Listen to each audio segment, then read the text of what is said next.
High! আজকে আমাদের বাড়িতে মাঘ মাসের ১ম দিন লক্ষ্মী পুজো হয়।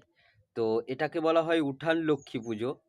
আমি সেই জন্ম হয়ে থেকেই দেখে আসছি। ঠাকুমা দাদুরা করতেন, এখন আমার মা করেন। তো অসাধারণ লাগে সিরিয়াসলি। যাই হোক আমাদের তো উঠোন নাই, সেইজন্য বাড়ির ছাদে করতে হচ্ছে এখন। তো দেখো আমরা মা লক্ষ্মীকে নিয়ে এসেছি। দিয়ে আমরা মা লক্ষ্মীকে আসনে বসিয়েছি।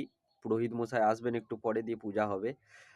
যদিও এটা সন্ধ্যেবেলায় এই পুজোটা হয়, কিন্তু সমস্যা হচ্ছে পুরোহিত মশাইয়ের অনেক পুজো আছে, তো সেইজন্য উনি এ স ইয়ে করে দিয়েছেন, মানে সময় বলে দিয়েছেন এই সময়ই করতে হবে। তো যাই হোক, আমার কিন্তু খুব ভালো লাগে। খুব ভাগ্য ভালো যে আমি গ্রামে জন্মেছি এবং চাষী পরিবারে জন্মেছি। নাহলে এই ধরনের জিনিস হয়তো দেখতেই পেতাম না, বা এর স্বাদ কাছে থেকে এর স্বাদ উপলব্ধি করতে পারতাম না। দেখুন, আধুনিকতার যুগে আস্তে, আস্তে এসব জিনিস উঠে যাচ্ছে। তবুও এখনো অনেক গ্রামগঞ্জে এই পুজো হয়।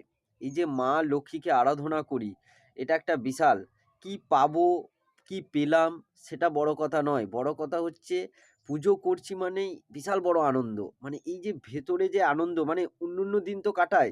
কিন্তু আজকে যেন একটা বিশেষ আনন্দ। কেন? সকাল থেকে ঘুম থেকে উঠেই জোগাড়-জান্তি করা, এটা আনতে হবে, ওটা আনতে হবে মায়ের পুজোর জন্য। এরকম একটা ব্যাপার। গোটা বাড়ি আলপনাতে সেজে উঠেছে। একটা অসাধারণ লাগছে। হ্যাঁ? মা একা বলে হয়তো আরো অনেক কিছুই করে উঠতে পারা যায়নি। হ্যাঁ? কিন্তু অ্যাম ভালো লাগছে। আমিও অনেকটা সাথ দিয়েছি মাকে। আমি তো খুবই হরিভক্ত ছেলে। তোমরা জানো সেটা। আমি মা নারায়ণ এবং মা লক্ষ্মীর প্রচণ্ড ভক্ত। তো যাই হোক, তার উপর আবার আজকে বৃহস্পতিবার, দেবগুরু বৃহস্পতি দেবের আশীর্বাদ আছে। তো একটা ওভারঅল জিনিস নিয়ে একটা অসাধারণ লাগছে। তোমাদের সাথে শেয়ার করলাম আজকের দিনটা। এটা হচ্ছে মা লক্ষ্মী, লক্ষ্মী রানীমা। আর এদিকে আছে আমার এদিকে আছে দেখো তুলসী, দেখাচ্ছি তোমায় এটা হচ্ছে আমার তুলসী রানীমা। তো আছে, তো এই পূজা হবে। কিছুক্ষণ পর ব্রাহ্মণ আসবে। তোমরা সকলে প্রসাদ খেতে আসবে।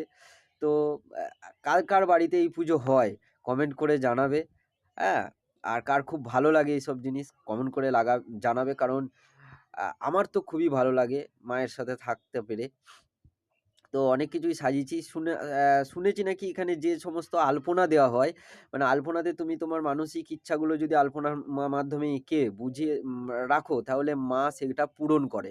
হ্যাঁ, যদি সেটা সৎ হতে হবে এবং সভ্য হতে হবে, সৎ হতে হবে এবং সঠিক মানসিক ইচ্ছা হতে হবে।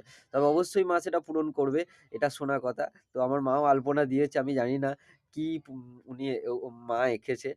তো মায়ের এখন একটাই মানসিক ইচ্ছা, সেটা হলো মায়ের একটা বউ আসতে হবে। মানে ছেলের একটা